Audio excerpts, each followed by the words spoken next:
Welcome along, guys, to First Turn in 10, my first ever video, where we look at a game for about 10 minutes, or the first turn, whichever comes first, so that you guys have a better idea of what the game's vibe is. And the reason I started this channel was because I just want to watch videos sometimes that are short enough to give me a vibe on what a game is and the core mechanics, and just to give a feeling of it. I don't need a full playthrough. I just want a quick look just to see how things flow. The game we're looking at today is Light in the Dark. It's a solo dungeon crawl game set in the world of Pest.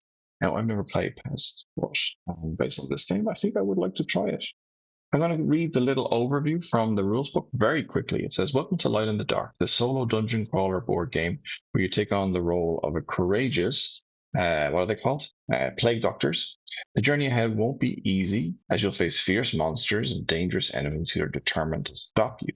You'll need to use all of your skills and resources to complete the challenge quest that will put your strategic thinking to the test. Whether it's finding a rare herb, here's the herbs, or curing the sick in these villages. Each task will bring its own unique set of obstacles and rewards. As you progress through the game, you'll level up your skills. So this is my character here.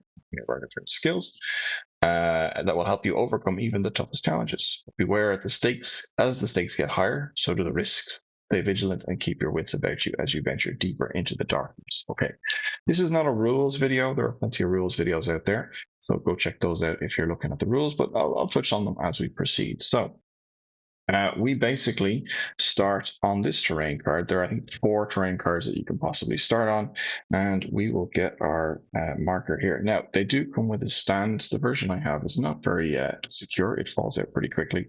I might just lie them down for the purpose of this video so you guys can see where we start.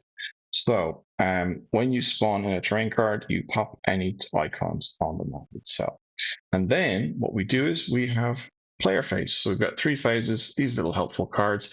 I should also mention that the game has a set timer. As you progress through the game, you'll move along these tracks here, and you'll also have a task. So for example, in the beginning, starting part of my phases, what is it called? What does that even say? It's too far away. The Scared Villagers. So we'll basically have to kill 3 enemies, and we get points towards winning the game, and we'll progress through the game itself.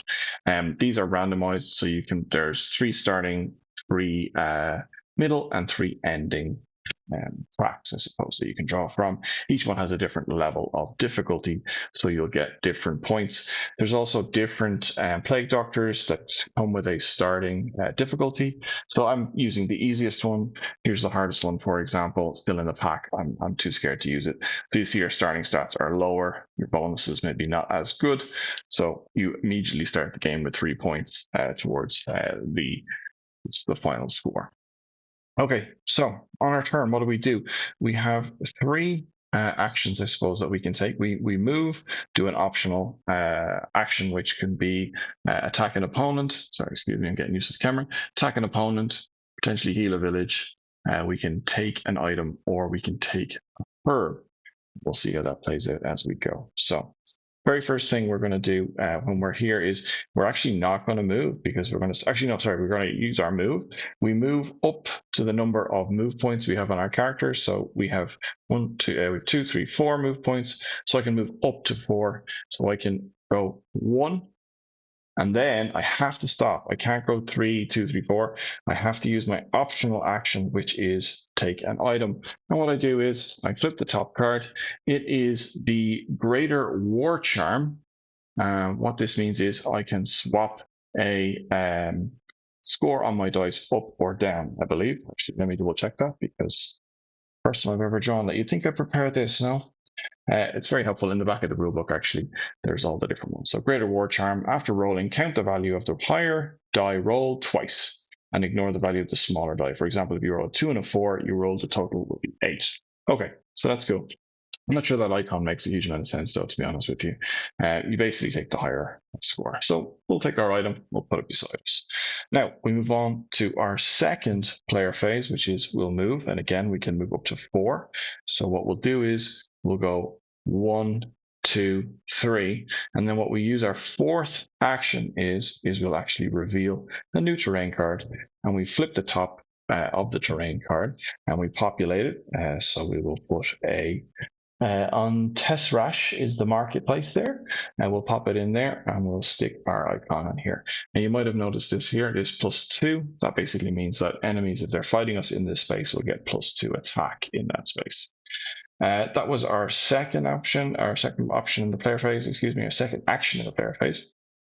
There's nothing else to do, so we'll move on to our third, and we will move again up to 4 spaces. I think what we'll do is we'll go 1, 2, 3, and then we'll actually stay where we're at, and we'll use our fourth optional action to take another item. So we reveal the top card of the item deck, and we get a herb mix. And what a herb mix does is we can use it to discard at any point to gain a heal or gain a herb. Oh, I forgot to mention the Greater War Charm. We basically put a little cube on here that says we can use this up to 3 times, and then we must get rid of it. So not an unlimited thing that we do. That is the end of our phase. So then we would go on to the enemy phase, and if there was enemies on the board, we would allow them to move. This little helpful card here will show us the different types of enemies, how much health they have, how much they can move, what their attack speed is, and then what the bonus we get if we defeat them. So there are no enemies on the board, so we don't do anything. So that's the end of the phase. Go to the cleanup. There's nothing to clean up really. So then we progress the track along here, so you can see how the game moves along. We go back to the start of our player phase. So what we want to do next is we want to, let's go 1, 2. We'll use our third move action to reveal a piece of terrain. That is 3. And then again, we reveal it's actually quite good. This is actually the boss. And this shouldn't be in here. This should be in the bottom 5 cards. But just for the sake of this, I'm just going to pretend like it's not the boss card. And we reveal the monster. Let's say that would be a monster. Normally we reveal the boss here, but we won't do that for this turn. We will flip this over and we reveal a wolf. So we would put the wolf pack down on here. And again, we would move through our points, so we would fly through it. So that was our third, and then our fourth would be to land on the market itself. Now, we can choose to pick that up, and I'm actually not going to pick it up, because what we would do is we would reveal a new item, and then we would choose to either get rid of one of the 2, but I like the 2 items that we have. So I'm going to leave that there for now. Next, what we'll do is we'll go to our second action. And I want to show you what combat looks like. So let's go and fight the animals themselves. Let's go fight the wolf. So we go 1, 2, 3, 4. Nothing happens because there's nothing on this tile. There's no enemy to attack yet. There's nothing to heal. There's nothing to take, and there's no what do you call it? Hurt. Excuse me. So the last thing we're going to do on our third is we go 1. And then once we move within 1 range of a monster, we have to fight them. We have to engage. So let's attack. How combat works in this game, you roll 4 dice. It's quite simple. Now, how this works is the 2 white dice is our score, and the 2 black dice will be the monster score. So Wolfpack are on here. They are the weakest enemy. So I'll show you what they do. They have 1 hit point. They have 1 move, so when it's their turn to move, they move 1, and they only strike for 1 damage. So they're quite weak. And when we kill them, we actually level up a HP point. Now, because we're on the easiest doctor, we actually have 5 health points. But maybe he might hit us back, so let's have a look. Let's roll our dice. So we rolled a 5, and they've actually rolled a 9. So how we tally this up, we go 9, they get +1, so they actually roll a 10. And what we would do is we roll 4, 5, and then we have 2 +2 attacks, so we actually roll a 7. They still win, so we remove a hit point. Now, we can actually choose to remove any one of our stats whenever we take damage. So we could choose to remove our movement points, or we could choose to remove our hit points, whichever we choose.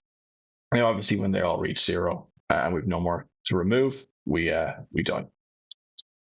Then we just keep going. That's how combat works. We roll again. So we've rolled 6, 7. They've rolled an 8.